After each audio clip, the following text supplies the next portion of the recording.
Hey everyone, Joe here. Well, Sigma has just announced 4 new lenses for CP+. This is the 14mm f1.8 art, the 135mm f1.8 art, and a 24-70 f2.8 art lens, and a 100 to 400mm f5 to 6.3 contemporary lens. Now, all these, a couple of these are world's first, and I really do hope all these do perform quite well. I know a lot of times people hear me talking that I don't particularly care for Sigma lenses because I've had some bad experiences with them. Although, if you shoot like on a mirrorless body or, like a Nikon, you'll probably have really good luck with them. I just kind of think their quality control could be a little bit better with Canon as far as the autofocusing goes. That said, everybody has their own experiences with everything, and that was mine. But I do hope these lenses do perform quite well. And anyway, let's get over here to these. Now, the first one here is a Sigma 14mm f1.8 DG HSM art lens. Now, this is world's first f1.8 art lens at 14mm. And Sigma kind of goes in here talking about, incorporates the same groundbreaking spherical element as Sigma's critically acclaimed 12 to 24 f4 art, boasting outstanding image quality from center to edge. It features the largest glass mold 80mm in industry, offering for the photographers an ultra-wide prime with virtually no distortion, flare, or ghosting. And that's some issues that a lot of wide-angle lenses have, especially this is a full-frame lens now. This isn't a APS-C lens, so you can still use this on APS-C, but 14mm f1.8 on a full frame for astrophotography, this is a huge thing. And I really do hope it doesn't have any coma either. Lower distortion, no coma. This could make a really great astrophotography lens because that going from, say, like a 14mm f2.8, like my Rokinon or Samyang lens, for example, is f2.8. So going, say, to 14mm f1.8 is a full stop and a half faster, which means lower ISO, better overall image quality. And it's, let's see, this 3 lens elements are made of fluoride-ish low dispersion glass, which is equivalent to calcium in performance, and 4 special low dispersion glass elements. So there's a lot of high quality glass in this lens. And reduced chromatic aberration in addition to great image quality from edge to edge. And it also has a minimum focusing distance of 10.6 inches, which can be really great. Somebody trying to get up really, really close and get that wide angle macro-ish look. That can be really good for that one. Now, another one here, which I think is a pretty big deal, is 135mm f1.8 art lens. 135mm is a really, really nice portrait focal length here. And at f1.8, if it's sharp at f1.8, which normally most of Sigma's lenses are engineered to be sharp as possible at wide as possible. So I'm really hoping this one is boasting an outstanding image sharpness and great image quality from edge to edge. 135mm f1.8 art lens enters the market as Sigma's new premier mid-range telephoto prime lens. And anyway, let's go over a few more details about it. And see here. Anyway, there's not a whole lot. I guess this could be really great for portraits, which is what I was trying to get at. But it really isn't. They don't say too much more about it here. Just incorporates a new hypersonic motor, the HSM, so it should provide ample torque for focusing speeds. But to be honest with you, as long as it focuses accurately, is the big thing here, because a lot of people are going to be using this for a portrait lens anyway. And normally, people when they're photographing portraits and stuff, people are not really moving around too fast. So I'm more interested in just being accurate than anything. Okay, here's the biggest one people have been asking for a long time, and that's the Sigma 24-70 f2.8 art lens. And now this one is optically stabilized. The 14 millimeter, which obviously really doesn't need to be, is not optically stabilized, and the 135 millimeter art surprisingly isn't optically stabilized. So that's a big issue. Anyway, if the 24-70 here features a brand new optically stabilized and highly efficient and fast autofocus system. The revamped 24-70 f2.8 art embodies all the technical qualities and the finesse that define the high performance. Sigma Global Vision series covered a wide range of shooting scenarios. The 24-70 workhorse DNA includes 3 special low dispersion glass elements and 4 spherical elements to reduce chromatic aberration. The 24-70 f2.8 art spherical element uses Sigma's groundbreaking thicker center glass design and highly precise polishing process, delivering stunning image quality and bokeh effects. This lens purpose-built structure boasts a new metal barrel for optimal durability with thermostatic composite internal moving components designed to resist thermal contraction and expansion, which can, a lot of people do downgrade a lot of these lenses that have a polycarbonate body, but in reality, this thermal stable compounds, this TSC, that Sigma uses is pretty much like polycarbonate. It's very durable. But the biggest thing is metal will actually expand and contract more, whereas this thermostable material does not as much. It will still will a little bit, physics, but it is actually holding a better image quality over around. You don't have to worry about the lens expanding too much, and it could slightly throw off the image. Sharpness, a little bit.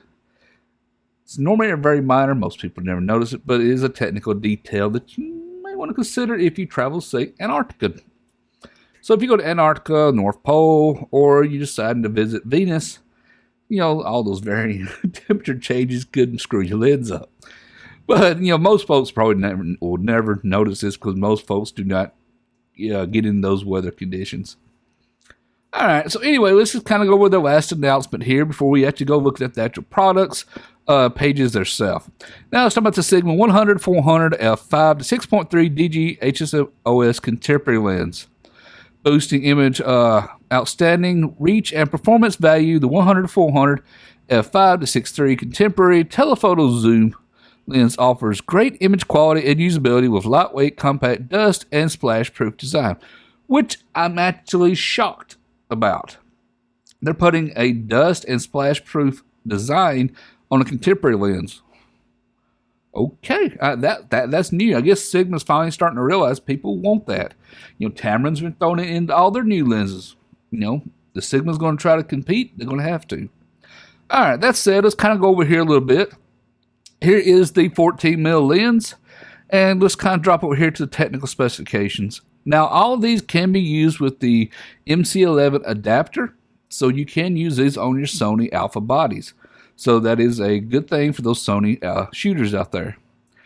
The 14mm has 16 elements and 11 groups, angle view of 114 degrees, 9 rounded diaphragm blades, a minimum aperture of f16, which is common for Sigmas, and the filter size, unfortunately, you're going to have to buy one of those crazy adapters that bolts onto it. And this is kind of screwed up here. A lot of those filter bolt-ons actually will go around the neck part where it tulips out. And that's where the focusing ring is. So, bad. That's a bad design. And I don't think this is the first time I did. I think they did this with the 12-24 also, which was a bad design. Putting that focusing ring out there right next to the edge. You need it back further off that. I know that's probably the only place they probably could put it. So, but anyway, like I said, it's going to cause people who want to put filters on these lenses and use one of those external mounts that kind of bolts up to the back of the neck when it goes out. Right, for example, right behind the focusing ring there. Yeah. It's going to make it really hard to put those filters and stuff on. And the dimensions on this are 9.5 inches by 5 inches, which is kind of wide. Actually, it's probably long 9.5, which is still kind of big too for this lens. All right, the weight here is, let's see, I won't say ounces and grams. 1,170 grams and 41.3 ounces. Okay, so now they don't have any prices listed yet. And let me see here. Warranty, yeah, also has a 4-year USA warranty. So Sigma's stepping up the warranty. That's a good thing. The 135 here is 13 elements in 10 groups, an angle of view of 18.2 degrees, 9 rounded diaphragm blades, minimum aperture of f16, and minimum focusing distance about 34 inches, which is about 88 centimeters, and the filter size 82 millimeter, which is quite big, but this is a f1.8 lens, go figure. Maximum magnification is 1:5, so this is a macro lens whatsoever. And pretty hefty weight here, 1,130 grams or 40.2 ounces. Excuse me. Now the Sigma 24-70 here. Let's look at the tech specs on it. 19 elements in 14 groups. An angle of view from 84 down to 34 degrees, and a number of blades are 9 rounded, and a minimum aperture of this one is f22. Minimum focusing distance is 37 centimeters or 14.5 inches, which is probably at the widest angle, at 24. Filter size on this one is also 82 millimeter, which is quite big. And it says here the dimensions on this is a 3.5 by 4 and 2, so it's actually kind of small. Actually, to be a 24-70, despite having a quite big filter on it. All right, the weight here says 2DBT, so in other words, to be determined. They hadn't weighed it yet. All right, let's take a look at this one here. Now, this is the 100 to 400 here. Let's go with the tech specs.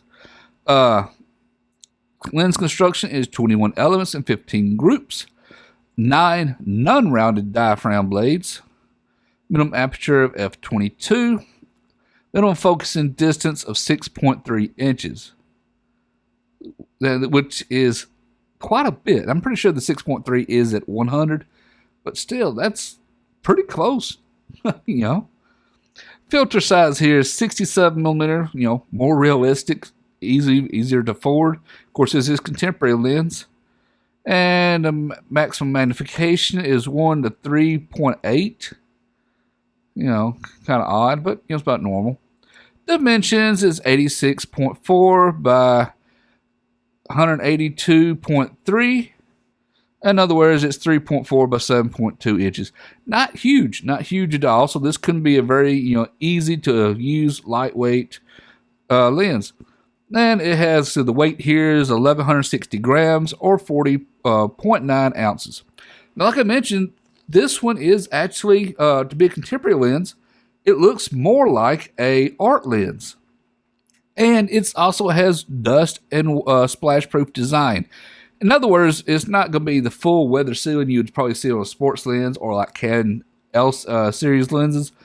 But it's more in line for somebody using, like, say, the Canon 80D. It has like a dust and moisture or splash, design on it, just to kind of really help reduce any kind of moisture getting in the body. Although you probably wouldn't want to stand in the middle of a rain with it.